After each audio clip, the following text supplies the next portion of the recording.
Pour ce test, je commence par mon fidèle compagnon depuis maintenant 15 ans, mon Pentax K200.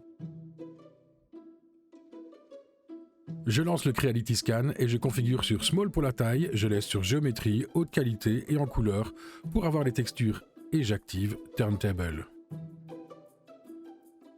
Le scanner est placé sur mon bras de micro que je fais bouger de la main droite. De la main gauche, je fais tourner un plateau à fromage trouvé pour moins de 10 € chez Ikea. Le scan se passe bien. Je suis ici à mon 6e test sur cet objet. Voici le résultat brut sans aucune retouche. Ce résultat est un compromis entre géométrie et texture.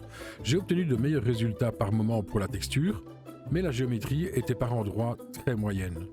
Ici, vous avez le meilleur mix que j'ai pu obtenir. Comme deuxième objet, j'ai choisi un autre fidèle compagnon, mon chien robot Zoomer. Il vient de rentrer d'une balade dans le jardin et il s'est bien amusé dans la boue. Je garde les mêmes paramètres, sauf pour géométrie que je change en mode texture. Pour ce test, je tiens le scanner 3D directement dans ma main gauche et je tourne le plateau de la main droite. Je scanne dans une boîte où je peux contrôler la lumière.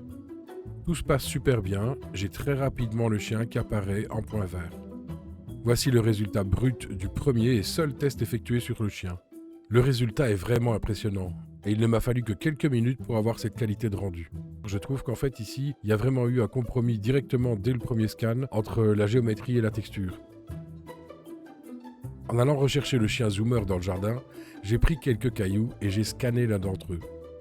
Le scan est effectué en mode texture. Ici, le résultat que je vous montre a déjà été retravaillé dans un logiciel de 3D avec de la retopologie. Il est passé de plusieurs centaines de milliers de polygones à 2000, tout en gardant sa texture d'origine. J'étais très confiant et je me suis attaqué à du lourd. Une couronne d'automne faite de dizaines de petites plantes. J'ai fait plusieurs tests à la main, sur mon bras de micro, avec un fond noir, avec un fond blanc.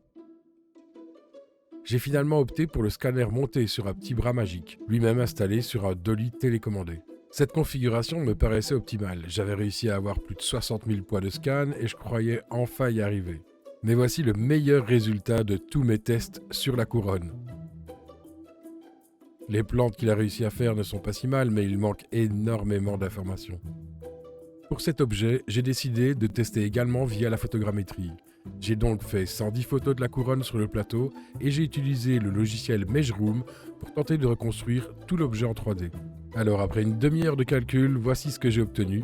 Alors j'ai l'entièreté de l'objet, mais il ressemble au mieux à une espèce de peinture 3D, mais personnellement je trouve que cela devient carrément de la bouillie plus qu'autre chose. Donc test avec la photogrammétrie, pas terrible non plus.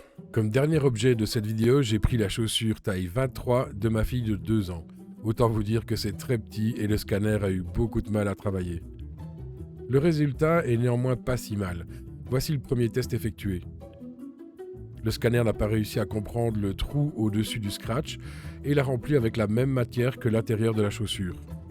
Il a par contre relativement bien scanné l'intérieur où l'on peut lire distinctement les inscriptions.